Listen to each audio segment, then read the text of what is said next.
My Boyfriend Lives Inside a Buc-ee's by Joan Savage. Chapter 1. The Rumor. The post that changed Sophie Parker's life had 47,000 likes, 200 comments, and a thumbnail that read, "I met a man who lives inside a Buc-ee's and he was hot." Sophie was eating cereal in her Chicago apartment, scrolling TikTok at 11:30 on a Tuesday night when it found her. She almost swiped past it. She almost did not click. But 47,000 people could not all be wrong about something that ridiculous, so she tapped play. A teenage girl in a Buc-ee's parking lot was whispering into her phone like she was reporting from inside enemy territory. Behind her stretched the famous yellow facade, enormous and cheerful, the giant smiling beaver mascot beaming down from the sign like a deity overseeing his kingdom. "Okay, so I am not making this up," the girl whispered. "My aunt works here. She says there is a man, a whole entire human man, who lives inside the Buc-ee's. Human man." Sophie lowered her spoon. "She says he has an apartment back there, behind the employee doors. She says he barely ever leaves. She says he is actually kind of gorgeous, and everybody loves him, and he once fixed the HVAC system himself at 2 a.m, wearing a flannel shirt, and nobody asked him to do it." Sophie set down her cereal bowl entirely. She grabbed her laptop. She searched. She fell down a rabbit hole that lasted 3 hours and took her through 6 Reddit threads, 2 Facebook groups for Texas road trip enthusiasts, a forum called LoneStarTravelers.net, and a blurry photograph that someone had taken from approximately 40 feet away of a tall man in a dark jacket walking through what appeared to be an employee corridor. The comments under the photograph were extraordinary. "That's him. That's the Buc-ee's man. My cousin works at that location. He's real. His name is Luke something. My cousin works at I heard he inherited like $1 billion and just decided to live in a gas station instead. Goals, honestly. This is the most Texas thing I have ever heard in my life. Someone needs to make a documentary about this man immediately." Sophie stared at that last comment for a long moment. Then she looked at her YouTube analytics dashboard, which had been open in another tab all evening, because she had a bad habit of checking it the way anxious people check the weather, compulsively and without real hope. Her channel, Roads Less Traveled with Sophie Parker, had 14,000 subscribers and a recent trend line that looked like a ski slope heading in the wrong direction. She had spent 3 years making videos about quirky roadside attractions, unusual small towns, forgotten American landmarks. She was good at it. She was genuinely good at it. But the algorithm was a fickle and merciful God, and lately it had not been merciful. She needed a story. And lately it had not. She looked at the blurry photograph of the tall man in the dark jacket. She looked at the comment that said someone needed to make a documentary immediately. She opened Google Maps and searched for the largest Buc-ee's in Texas. Bastrop, Texas. Approximately 19 hours from Chicago by car. Sophie Parker had driven further for lesser stories. She started packing at midnight. Chapter 2. The Man Who Lived at Buc-ee's. She took I-55 south and then cut west on E-40, the way the road trip gods intended, with a large coffee and a playlist called Texas or Bust that she had assembled entirely from Willie Nelson and Casey Musgraves, and one Beyoncé song, Because Texas. The drive took her through Missouri rain and Oklahoma flatlands and into the particular quality of Texas sky that was unlike any other sky in America, wider and more ambitious somehow, like it had made a personal decision to be more sky than anywhere else. She crossed into Texas on a Thursday morning. Sky than anywhere else. The highway sign said, "Welcome to Texas," and below it, someone had added a bumper sticker that read, "Drive friendly." Sophie drove friendly. She also drove with her phone mounted on the dashboard, recording everything because content was content. She stopped for gas just inside the border and filmed a 30-second clip of herself standing next to a pump with the flatlands behind her. Day 1. she told the camera. I'm going to find the man who lives inside a Buc-ee's. Either he exists and I get the best video of my career, or he doesn't exist and I get a really embarrassing video of my career. Either way, I'm committed. She posted it to her Instagram story and kept driving. The Buc-ee's outside Bastrop appeared on the horizon, the way all Buc-ee's appeared on the horizon, which was to say, dramatically, and with absolutely no warning about its scale. Sophie had been to Buc-ee's once before, in Alabama, and she had thought she understood. She had not understood. This one was massive. She had not understood. It sat on the edge of the highway like a small airport that had decided retail was more interesting than aviation. The parking lot alone could have comfortably hosted a county fair. Dozens of gas pumps stretched in long, bright rows under a canopy that seemed to go on forever. The yellow and red signage glowed in the morning light. The smiling beaver watched everything with serene authority.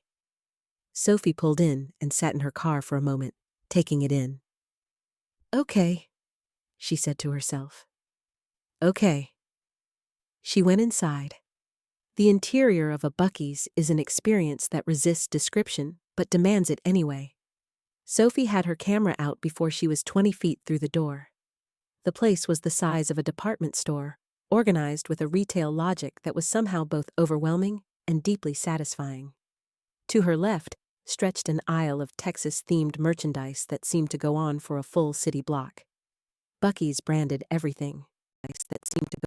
Buc-ee's t-shirts, Buc-ee's hats, Buc-ee's plush beaver toys in approximately 9 sizes, Buc-ee's beach towels, Buc-ee's wine glasses, a Buc-ee's branded cast-iron skillet that Sophie picked up and held for a moment with genuine admiration. Ahead of her, the food section opened up like a cathedral of American snacking. The fudge counter, the jerky wall, the kolaches, the brisket sandwiches, hand-sliced and steaming behind a glass case. The smell hit her like a physical thing, sweet and savory and smoky, and Sophie pressed her hand briefly to her sternum because her heart actually moved. She wandered for a while, filming everything, buying a kolache because she was not made of stone.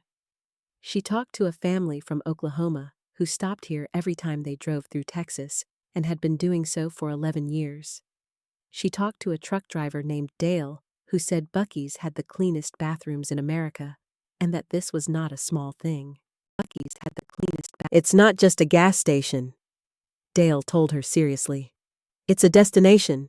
People plan their routes around it. Sophie nodded, filming. Have you ever heard the rumor about the man who lives here? Dale's face did something interesting. A smile tugged at the corner of his mouth, and he looked away like someone trying not to confirm a secret they'd been asked to keep. I've heard things, he said. What kind of things? I've seen the same guy here every time I come through, and I come through a lot. He shrugged. Make of that what you will. Sophie was about to press further when someone dropped a very large bag of Buc-ee's branded trail mix, and the resulting noise startled them both, and the moment dissolved. But she noted it. She filed it away. She spent the rest of that first day just observing, watching the flow of people through the store, watching the employees, trying to figure out the architecture of the place and where the employee-only sections were. The store was vast enough that its back regions were genuinely mysterious. There were doors marked with employee access signs. There were corridors that turned and disappeared from view. There was, Sophie realized, a lot of building here that the public never saw. She got a Buc-ee's brisket sandwich for lunch and ate it at a picnic table outside in the warm November Texas sun. It was the best sandwich she had eaten in recent memory. She thought about this. She thought about the fact that she had driven 19 hours and found herself eating what might be the best brisket sandwich of her life in a parking lot outside the world's most cheerful gas station, looking for a man who may or may not live inside the wall like a very handsome raccoon. She was not unhappy about any of this.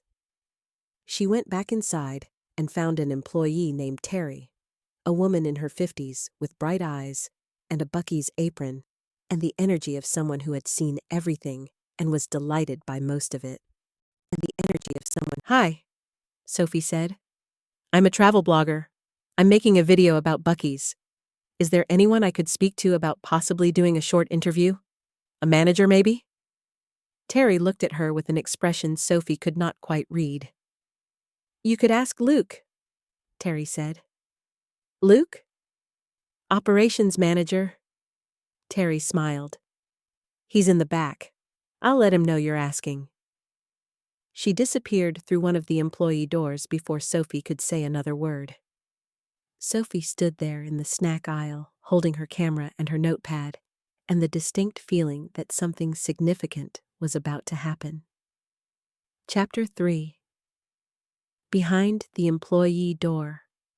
Luke Harrison came through the employee door 12 minutes later. Sophie had been expecting many things. She had been expecting a tired middle manager with a clipboard. She had been expecting someone polite but dismissive. Someone who would schedule her for a call with a PR department. Dismissive. She had been expecting, if she was honest with herself, someone who fit the mental image she had constructed from a blurry 40-foot photograph on a Reddit thread. She had not been expecting this. He was tall. Dark hair with early gray at the temples, which should not have been as attractively distinguished as it was. He had the kind of face that was built for quiet competence, strong lines, steady eyes, the sort of man who knew where every tool in a shed was without looking. He was wearing a dark jacket over a gray shirt, and Sophie recognized the jacket from the Reddit photograph, and something in her stomach did a small, involuntary flip. He looked at her with dark eyes that were neither warm nor cold. They were evaluating. You're the blogger, he said. Sophie Parker.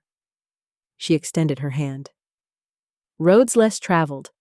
I make videos about unusual American landmarks, and I'd love to talk to someone about this store. It's extraordinary. He shook her hand. His grip was brief and firm. It's extraordinary. Luke Harrison. He looked at her camera. That thing on? Not right now. She lowered it slightly. I won't film anything without permission. I want to do this properly. Something in his expression shifted. Not warmth exactly. More like a decision being made. What kind of video? He asked. The kind that makes people want to visit, she said, which was true as far as it went. I've already been here 4 hours, and I'm genuinely obsessed. The food alone is worth a documentary. The faintest thing happened at the corners of his mouth. Not quite a smile, the ghost of the idea of a smile. Come on, he said. I'll show you around. He took her through parts of the store she hadn't reached yet. He showed her the kitchen operation, the brisket smokers that ran through the night, the preparation process that was more rigorous and detailed than Sophie had expected. He talked about the store with a quiet authority that was not boastful, just certain. He knew where everything was. He knew the name of every employee they passed. He knew their names, and also, Sophie gradually realized, actual things about their lives. How's your mother doing, Marcus? He asked a young man stalking the jerky wall. Better, Marcus said. She got out of the hospital Tuesday. Thanks for the food, man. You didn't have to do that. I wanted to, Luke said simply, and kept walking. A woman at the fudge counter called out to him. Luke, the delivery for the pecan pralines is running late again. I know, I called them this morning. It'll be here by 4. You're the best. I'm the operations manager, he said, but Sophie caught the slight warmth in his voice. She was starting to map it. He deflected compliments, but he did not dismiss the people giving them. She filmed a little as they walked, landscapes and products, nothing focused on him. He watched her technique. You're good at that, he said. At filming a jerky wall? You're good at that? at making it look like you're not filming the person you're actually interested in. Sophie stopped walking. She looked at him. He looked back at her with those steady, evaluating eyes, and she understood that whatever she had expected from the Buc-ee's man, it was not someone who saw through her that quickly. "I heard a rumor," she said. "About the store?" "About a man who lives inside the store." The ghost of a smile again. "People hear all kinds of things. Is it true?" He was quiet for a moment. A family walked past them, a father with 2 children, one of whom was wearing a Buc-ee's beaver hat and clutching a stuffed beaver toy and beaming the way only children in possession of excellent merchandise can beam. Luke watched them with an expression that was briefly and unmistakably fond. "Come back tomorrow," he said. "Bring your camera." He walked back through the employee door before she could respond. "Camera." Sophie stood in the middle of the snack aisle for a moment, holding her camera, feeling something she hadn't felt about a story in a long time. Not just curiosity, something bigger, something that hummed. She bought 3 more kolaches on the way out, a Buc-ee's branded candle, and a small, stuffed beaver she told herself was ironic, and which she knew, somewhere, was not entirely ironic. She drove to the motel in Bastrop and lay on the bed staring at the ceiling with the stuffed beaver sitting on the pillow next to her like a chaperone. "He told me to come back," she told the beaver. The beaver offered no commentary, but seemed supportive. Chapter 4. The Hidden Apartment. Luke met her at 8 the next morning with 2 cups of coffee and no explanation of where the coffee came from, though Sophie suspected she was about to find out. "Ground rules," he said. "Okay. Nothing I don't approve goes in the video. You show me everything before it goes online." "Agreed." You talk to my employees with respect. If any of them say stop filming, you stop." "Of course." He looked at her for a moment. "Why this story?" It was a more direct question than she had expected, and she answered it honestly, which surprised her slightly. "My channel is struggling. I need something real, something people can't stop watching." She paused. "And honestly, the story interested me. The idea of someone choosing to build a life in an unexpected place, that's not a joke to me. That's actually something worth understanding." He seemed to weigh this. Then he said, "Okay, follow me." He took her through the employee door, down a corridor that turned left, then right, passing supply rooms and break rooms, and a small gym that Sophie genuinely had not anticipated. The building went back much further than the retail floor suggested. The architecture opened and expanded, and Sophie filmed carefully and quietly. Then Luke stopped at an unmarked door, entered a code, and opened it. Then Luke stopped. Sophie stepped through and stopped moving. It was an apartment. A real apartment, tucked into the structural bones of the building like a heart inside a chest. Not large, but real. A kitchen with good appliances and a butcher block counter that someone had actually cooked on. A living room with bookshelves that went floor to ceiling and were genuinely full. A worn leather couch. A window, which confused her until she looked and realized it faced an interior courtyard space she hadn't known the building had, green and quiet, with a single oak tree growing in it. She turned around slowly with her camera. "This is real," she said. "You seem surprised."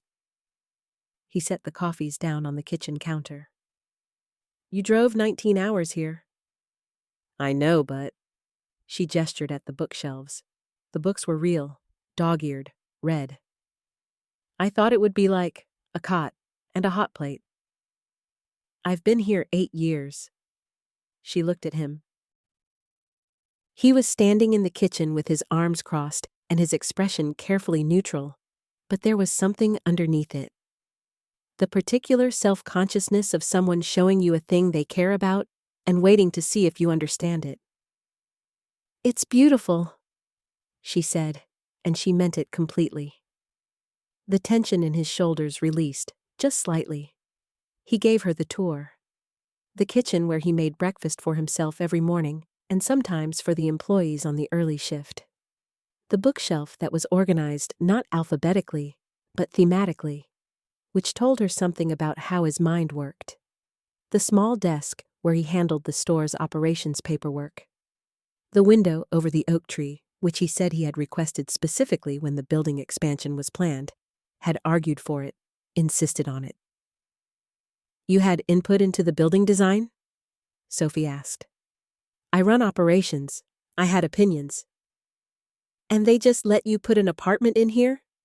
"I had opinions." He was quiet for a moment. "The company has been accommodating. I've been here a long time and I do a good job." Another pause. "And I own a stake in this location." Sophie processed this. "You're not just the operations manager." "I am the operations manager. That's my job. That's what I do." "But you also—" "I also have some investment history that I don't advertise." His voice was steady, but final. "I came here 8 years ago to do a job I believed in. The arrangement grew from there." Sophie looked at the bookshelves. She looked at the oak tree through the window.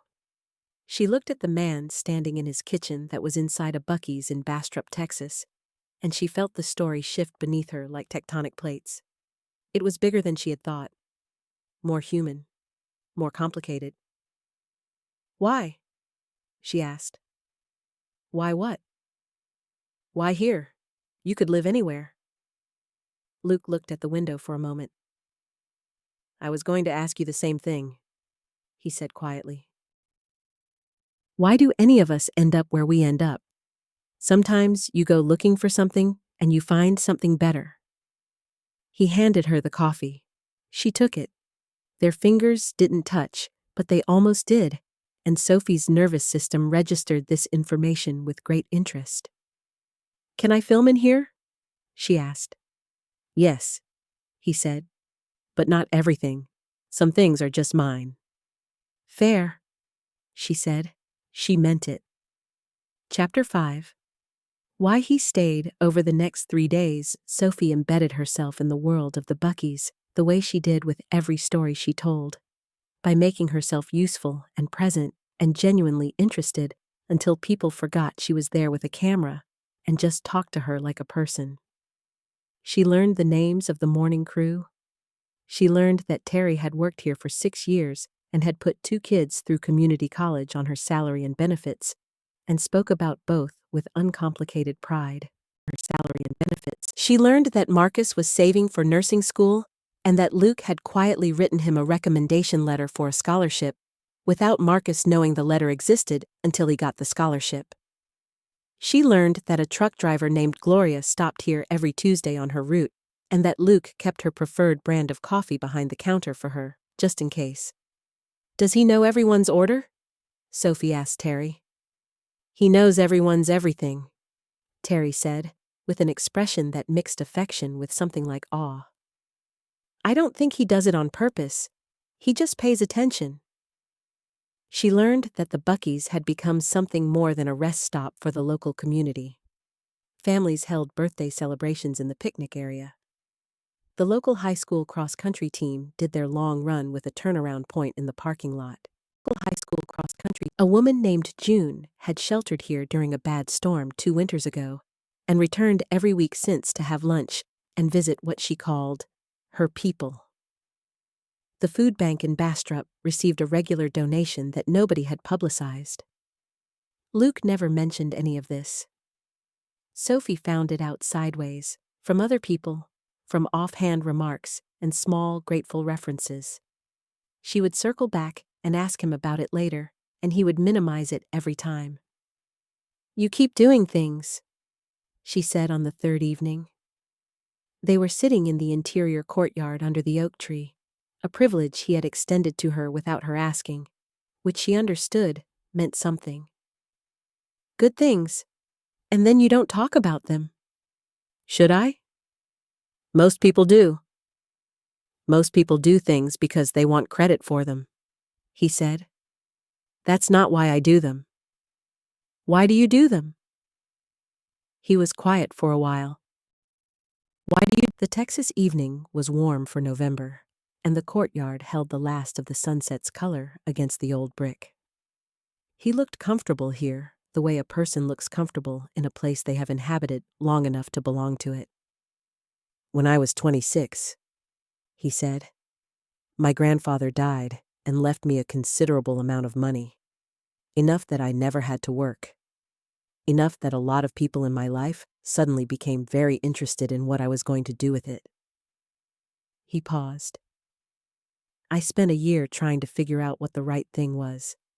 All these options, all these expectations, and I was miserable in a way that felt obscene given how lucky I was. Sophie listened. She had her camera in her lap, but she was not filming. This felt like a different conversation. I went on a road trip, he said. Just driving. I ended up here. This location had just opened. I came in for gas and stayed for 3 hours. Something about it. He shook his head slowly. It sounds insane. It doesn't, Sophie said, and was surprised to find she meant it. The scale of it, but also the particular way people act inside it. Nobody's in a hurry the way they're in a hurry everywhere else. You can be in the middle of nowhere in Texas, and you come through those doors and you're in this warm, loud, enormous, ridiculous place, and you feel better. He looked at her. I wanted to be part of something that made people feel better. So you got a job. So I got a job. A slight smile. A real one this time, not the ghost version. It changed his face considerably. And I liked it. I was good at it. And eventually I invested in it. And I never left. Sophie thought about her own trajectory. The restless movement. The constant looking. The channel that was always searching for the next thing, because the next thing was what she did. It was how she was made. Don't you ever want to go somewhere? She asked. He looked at her with those steady eyes. She asked, where would I go that's better than here? She didn't have an answer. Looking at the courtyard, the oak tree, the warm brick, the last color of the Texas sky showing above the roofline, she wasn't sure the answer existed. Chapter 6. Falling for Texas. There was a festival in Bastrop that Saturday. Sophie found out about it from Terry and went, and somehow Luke went with her, which was technically his one day off from the store, though Sophie noticed he checked his phone approximately every 11 minutes. You're off duty, she told him, watching him scroll through what appeared to be temperature logs from the brisket smokers. The overnight crew always has questions. Do you ever not work? He put his phone away. I'm here, aren't I? You're here checking brisket temperatures. The brisket temperatures are important. Luke. He put the phone in his jacket pocket. Fine. Luke. The festival was exactly what a small Texas town festival should be, which is to say, it was slightly chaotic and completely charming. There were booths selling things that defied easy categorization. There was a man making kettle corn who was treating the kettle corn with the seriousness of an artisan. There was a high school band playing under a live oak tree with more enthusiasm than technical precision. There were dogs wearing bandanas. Multiple dogs. It was clearly a dog bandana town, and Sophie approved without reservation. She filmed everything. She was good at finding the human angle. The grandmother and her granddaughter sharing a funnel cake. The 2 old men playing dominoes in the shade with the intensity of chess grandmasters. She was moving through the crowd with her camera up when she heard a child's voice behind her. Mr. Luke! She turned around. Behind her. Luke had been stopped by a small girl of about 7, who was regarding him with the complete fearlessness that 7-year-olds have around adults they trust. She had a Buc-ee's stuffed beaver under her arm, which Sophie found arresting. Hey, Lily, Luke said. He crouched down to her level. Where's your mom? Right there. She pointed at a woman a few feet away who waved when she caught Luke's eye. Is the lady with the camera your girlfriend? Sophie lowered the camera. Luke stood up. She's making a video about the store. She's pretty, Lily said, with complete objectivity, and then ran back to her mother. Sophie looked at Luke. Luke looked at Sophie. He had the expression of a man who was deciding whether to acknowledge that a 7-year-old had just said a true thing. She's not wrong, he said, and kept walking. Sophie stood there for a second, holding her camera, aware that her face was doing something she could not fully control. She caught up to him. They walked through the festival together in a way that was not quite a date because neither of them used that word, and the camera was technically still a professional reason for being together. They shared kettle corn. They watched the high school band, and Sophie filmed them, and one of the trumpet players noticed and played more ambitiously. Luke bought a jar of local honey from a woman who had kept bees in her backyard for 30 years and explained the difference between spring and fall honey, with the detail of someone who could have taught a course on it. As the sun went down over the tree line, Sophie stood next to him, watching the sky turn improbable colors, orange and pink, and a deep burning gold that seemed like it was trying to prove something about Texas specifically. Every time, she said quietly. Every time what? Texas sunsets. I've seen sunsets all over this country. They're different here. Everything's bigger in Texas, he said, but without irony, with something that sounded more like genuine belief. She looked at him standing in the golden light and felt something settle in her chest, the way things settle when you stop fighting them. This was the moment she would remember later, not because it was dramatic, it wasn't, but because it was the first moment she understood that she was not in Texas for the story anymore. Or not only for the story. She was here partly, simply because she wanted to be. That distinction, between the wanting something to do and the wanting something to be, was the kind of distinction that changed things. She let it change things. Chapter 7. The video goes viral. She finished the rough cut of the video on a Monday morning in her motel room, working until 2 a.m. with her laptop open and the small Buc-ee's beaver on the bedside table keeping watch. It was good. Small Buc-ee's beaver. She knew it was good the way you knew when something you made was working. A certainty in the bones rather than the brain. She had built it carefully, the opening with the TikTok rumor, the exterior shots of the store, the interviews with Terry and Marcus and Gloria the truck driver, and then, gradually, Luke.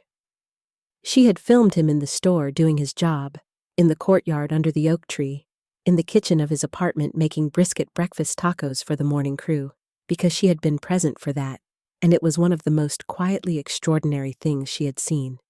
She had kept his privacy. She had not included the things he'd told her not to include. She had not revealed where the apartment entrance was or the door code. She had not named his inheritance or his investment stake. She had focused on who he was, not what he owned. She called him before she posted it. I want you to watch it first, she said. You said you'd show me everything before it goes up. She said, I know. I'm showing you. She paused. I think it's good. I think it's honest. But it's your life, and you have the right to see it first. A silence on the line that she had learned to recognize as him thinking. Send it, he said. She sent it. She waited. 20 minutes passed. She ate a kolache she had bought for this specific anxiety-eating occasion. He called back. You kept your word, he said. Of course. He was quiet for a moment. It's good, Sophie. It's really good. She let out a breath she had not realized she was holding. Can I post it? Yeah, he said. Yeah, post it. She posted it Tuesday morning with the title, I found the man who lives inside a Buc-ee's, The internet was right. And a thumbnail of Luke standing in the courtyard under the oak tree, half in shadow, half in the warm light, looking like exactly what he was. A man who had built a life somewhere unexpected and meant it completely. By Tuesday evening, it had 30,000 views. By Wednesday morning, it had 200,000. By Thursday, it had crossed 1 million, and her phone had stopped accepting notifications in any meaningful way because there were simply too many of them. The comments were everything she had hoped for, and also things she had not anticipated. People were moved by Luke in a way she had expected, but they were also moved by Terry and Marcus and Gloria. They were moved by the food bank donation. They were moved by the courtyard oak tree and the bookshelves full of red books and the breakfast tacos for the morning crew. They were moved, Sophie realized, because they recognized something. Community. Real community. The kind that was built slowly and without announcement. By Friday, the video had 4 million views, and media outlets were calling. Sophie stared at her inbox and felt the first cold edge of something that was not quite triumph. Chapter 8. When fame arrives. The cameras arrived on Saturday. Not just Sophie's, other cameras. The cameras arrived on news vans from Austin. A morning show producer who had driven down from Dallas. 2 separate podcast teams. A reporter from a national magazine who had flown in from New York and was standing in the Buc-ee's parking lot in shoes that had clearly never been to Texas before, looking at the building with the particular expression of someone mentally drafting their lead. Sophie watched this from her car and felt sick. She had known this was a possible outcome. She was not naive. She had made a video that went viral, and viral videos attracted attention, and attention had consequences. She had known this. She had made her peace with it intellectually. Looking at the news vans, the peace dissolved. She went inside. Luke was at the customer service counter talking to a man Sophie didn't recognize. Someone in a suit, someone who had the posture of corporate. His expression was controlled, but she could see the tension in his jaw. He saw her across the store, and his expression did something complicated. She waited. The corporate man left. Luke walked over. "You knew this might happen," he said. His voice was level, but there was something underneath it she hadn't heard before. "Yes," she said. "Luke, I'm sorry. I didn't know it would be this fast or this. There are people outside with cameras who have been asking my employees for interviews." "I know. I can talk to them. I can ask them to back off." "They don't answer to you." "No." She met his eyes. "They don't." He looked at her for a long moment. The store buzzed around them, customers and merchandise and the endless cheerful flow of a busy Buc-ee's, and in the middle of it, Luke Harrison stood very still. "I trusted you," he said. "You did," she said. "And I kept every promise I made you. Luke, I want you to know that You made a video that brought my home onto the national news." The word home landed like a stone. Sophie stood with it. "I know," she said. "I did." "I need some time," he said. "Can you?" He looked away briefly. "Just give me some time." She gave him time. She went to the motel and did not call. She watched her phone ring with numbers she didn't recognize and did not answer. She sat with the stuffed beaver on the bedside table and had an honest conversation with herself about what she had done and what it had cost. She had made something true and something good and something that had gotten away from her. Those 3 things were all true at once, and they did not resolve neatly. She went back to the Buc-ee's at 7 that evening when the news vans were mostly gone, tired of waiting for a story that had decided not to cooperate, and she found Terry at the end of her shift by the door. "He's in the courtyard," Terry said, not unkindly. Sophie walked back through the employee corridor for the last time, she thought. Because she had not been invited, and she was not sure she would be invited again. Because she had not. She pushed the door open. Luc was sitting under the oak tree with a cup of coffee and a book he was not reading. He looked up when she came through the door. Chapter 9. Losing What Matters. I shouldn't have come back here, Sophie said. I know, but I needed to say something, and I needed to say it in person. He didn't tell her to leave. He looked at her. She sat down on the bench across from him. The courtyard was quiet. The oak tree moved slightly in the ventilated air. Somewhere beyond the walls, the enormous Buc-ee's carried on its eternal cheerful operation. I have been, Sophie started, then stopped, then started again. I have spent 3 years making videos about extraordinary places, and I'm good at it. But somewhere along the way, I started thinking about the story first. What it would do for the channel. What it would do for me. And I came here thinking about Luc Harrison, the story. She paused. And then I met you. He was very still. You're not a story, she said. Still. You're a person. You built something real here. Not just the apartment. The whole thing. Terry's kids in college. Marcus's scholarship. Gloria's coffee behind the counter. June and her people.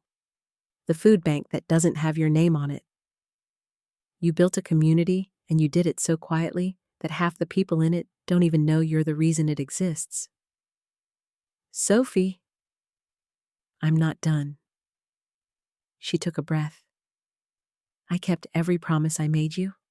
I did. But I didn't think hard enough about the promises I hadn't made. About what going viral would actually mean. About who would show up. She looked at him directly. I would do the video differently if I could do it again. I wouldn't undo it because I think it's true, and I think it matters that people can see what you built here. But I would have thought harder about the walls around it. Luc set his coffee down. The corporate office called today, he said. Sophie felt her stomach drop. Today. They want to turn this into a marketing campaign, he said. The man who lives at Buc-ee's, merchandise, a dedicated social media account, possible reality show interest from a production company in LA. He paused. They were very excited. What did you say? I said no. A beat. All of it. I said no. Can you do that? I'm an investor, he said.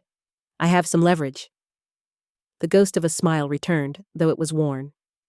They were disappointed. They'll get over it. Sophie nodded slowly. The other crews, Luc said. The ones who showed up today. A couple of them got to Marcus before I could say anything. I know, I'm sorry. He handled it fine. He told them he didn't want to do interviews, and they mostly respected it. He looked at his hands.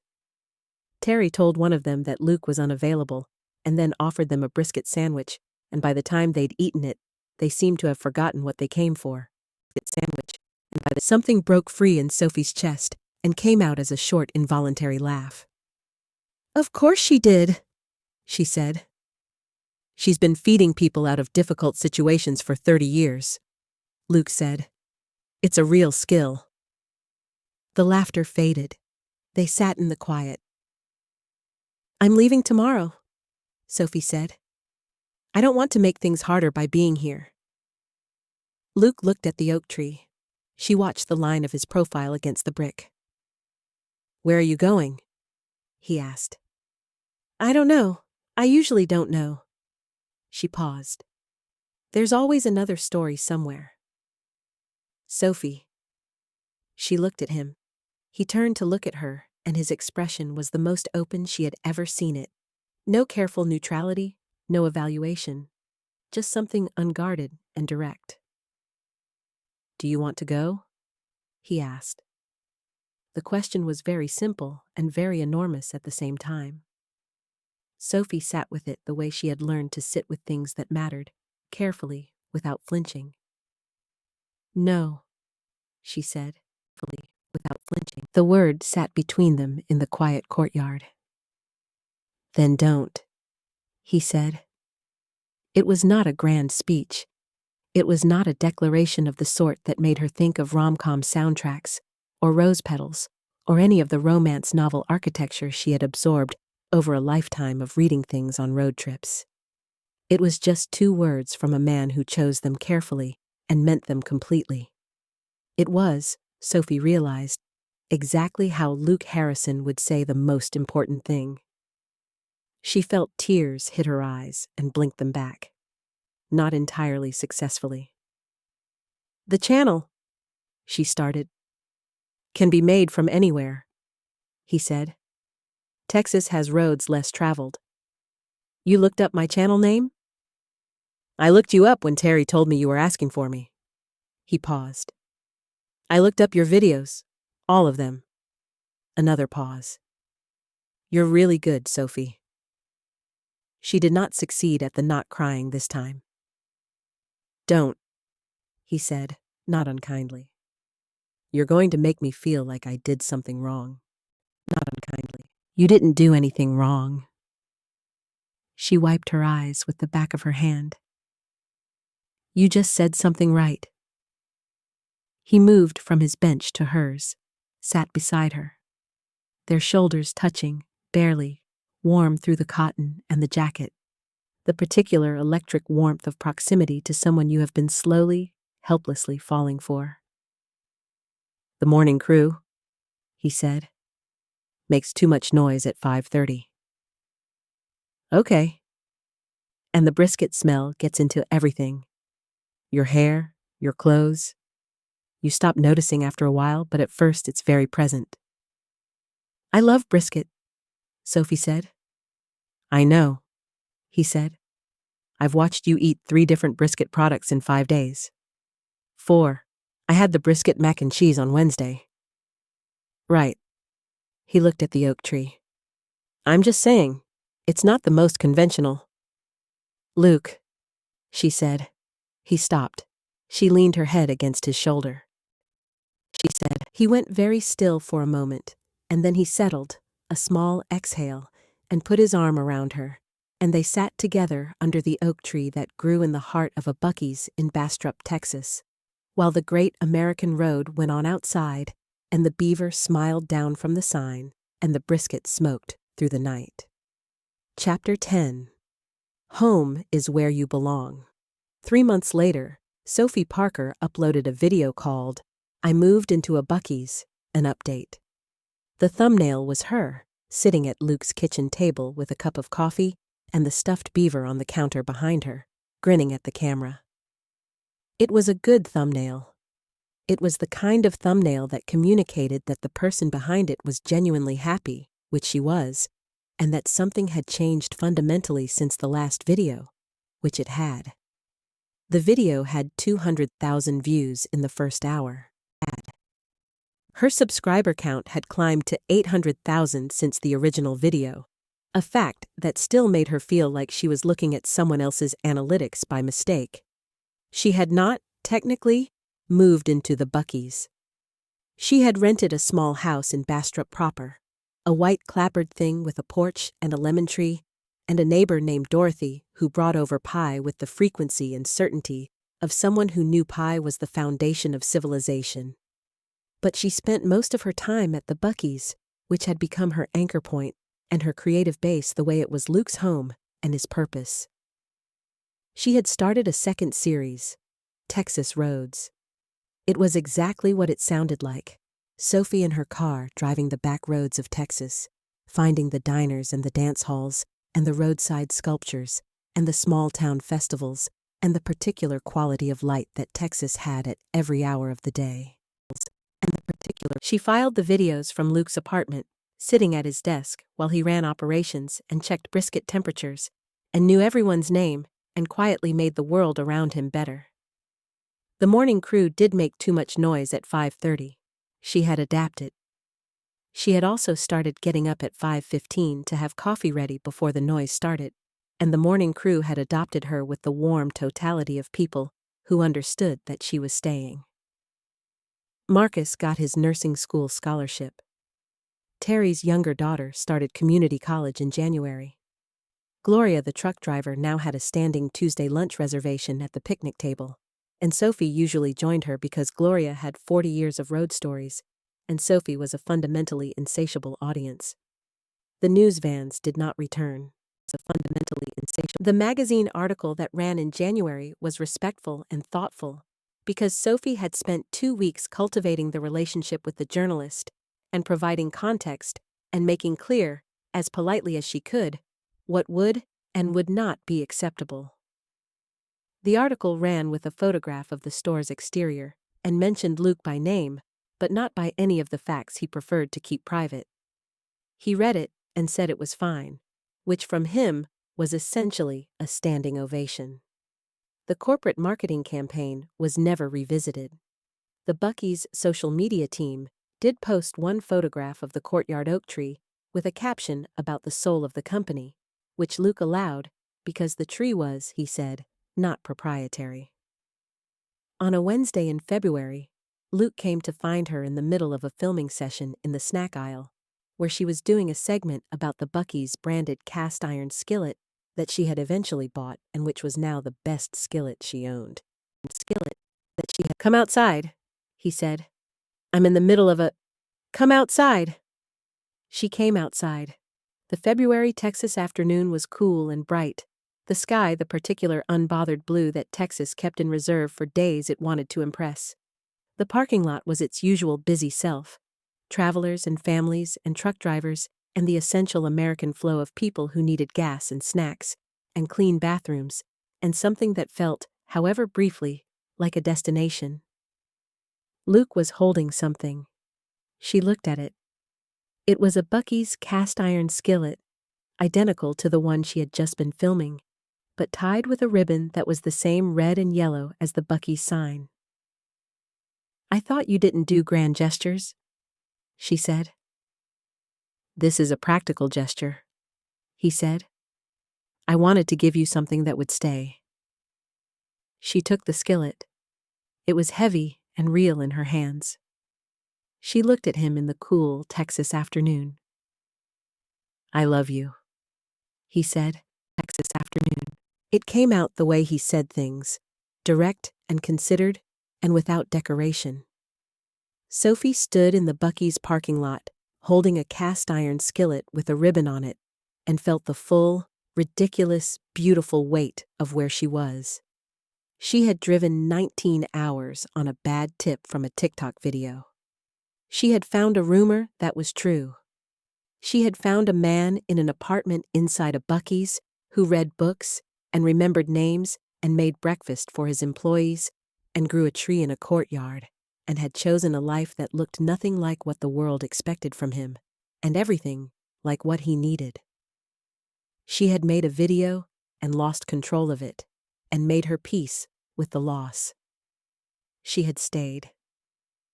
I love you too, she said. And I wanted on the record that I brought a cast iron skillet into this relationship first. It's in your video, he said. Documented. Good, he said. She took a step toward him and he met her halfway, which was how it usually went, both of them moving toward each other in the space between, and she kissed him in the Buc-ee's parking lot under the smiling beaver, while a family from Oklahoma walked past, and the father did a small double take, and the mother said, "Don't stare," and the children were not paying attention because there was merchandise to consider inside. When Sophie uploaded the clip of that afternoon, just 15 seconds, just the parking lot and the skillet and the yellow sign against the blue sky, and Luc's voice saying, I wanted to give you something that would stay, it became the most watched thing on her channel by approximately 400%. The comments were, almost without exception, people saying they were crying. People saying this was the best thing the internet had produced in years. People tagging their partners and saying, look at this. People saying they were planning a road trip to Texas. And saying, look at this. Terry watched it on her phone in the break room and wiped her eyes, and then told Marcus she had something in her eye. Marcus said, uh-huh. Gloria, the truck driver, texted Sophie from somewhere in New Mexico. About time. Had a feeling about you two from the start.